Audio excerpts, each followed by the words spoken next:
You need to be so careful as to who are your business partners and who you partner up with in general, for a spouse, for friendships. Right now, I'm witnessing something that is so fucking annoying. I don't want to talk about it, but it's so important. I have one of my clients who's one of my wealthiest clients. He has an exceptionally large business. He has a bunch of sub-vertical businesses within that is branched off from his main business. He does 9 figures plus per year. One of the side businesses, there's this other guy that's a part of. He's definitely not doing as well as the main guy, but he still does very, very well. I have a social media business where we do a lot of organic media for all of my clients, and then we build out all the back-end funnels. We do everything A to Z turnkey. For the large business that I'm working with, the guy that's his business partner in one of these other ventures was just suing him because he had trademarked a term for one of the videos that we made. We mentioned the term that his business partner had talked about and talks about all the time. And this guy trademarked that term. It's a phrase in 2014. And now he's repetitively texting, the video needs to get taken down, all of these ridiculous statements and claims. One, they were friends. Two, they're business partners. Who would do this? It gets me so angry. And if I told you guys my actual thoughts, I would get banned from YouTube for life. But this makes me sick to my stomach. You can tell a lot about someone by the size of their problems. And if the size of your problems is someone mentions a phrase that you coined, is not an original idea, it's an idea that many people have done over fucking centuries. Literally, this has been done over centuries. And we used an example of someone doing it in the 1940s in the video that we made. We just mentioned his term coin that he trademarked. All we did was mention it. It's not like he was trying to create a product around it, like he was trying to market it. All he did was just say the definition of this coin term that this other guy, who are business partners and supposed to be friends, had together. And so this guy fucking flipped out. This happened a week ago. I went in and I edited that part out of the video. And apparently, the guy that's my client said the video one other time throughout that video, and he sent it to us, hey, this video has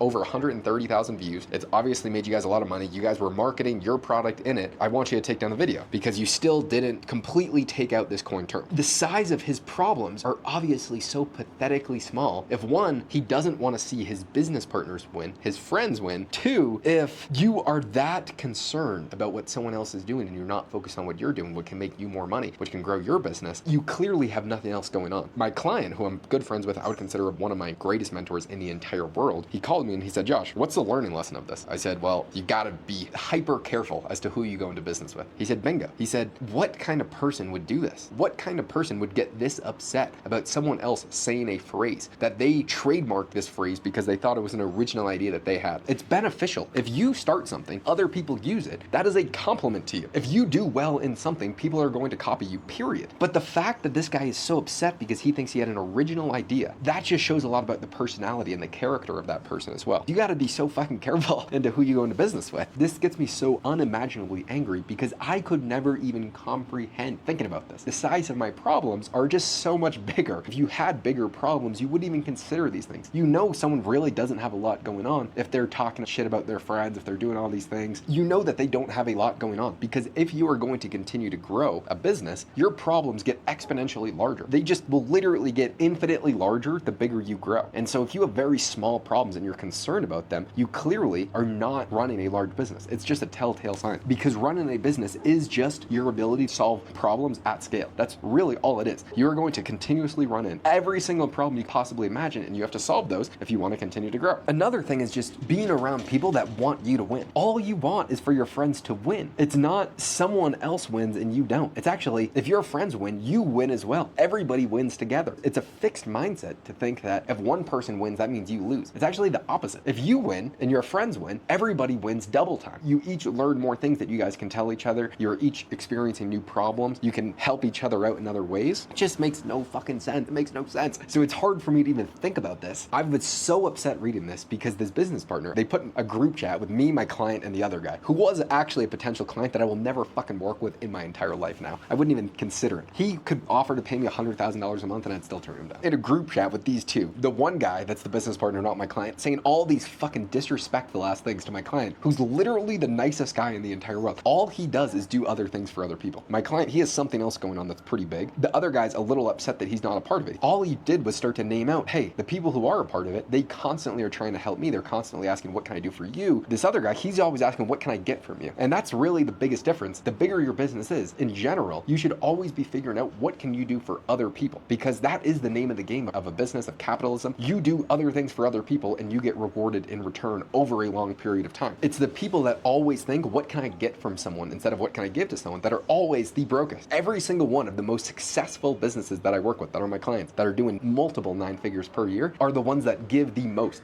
effort, the most time, the most things to other people, which is why they're in the position that they're in.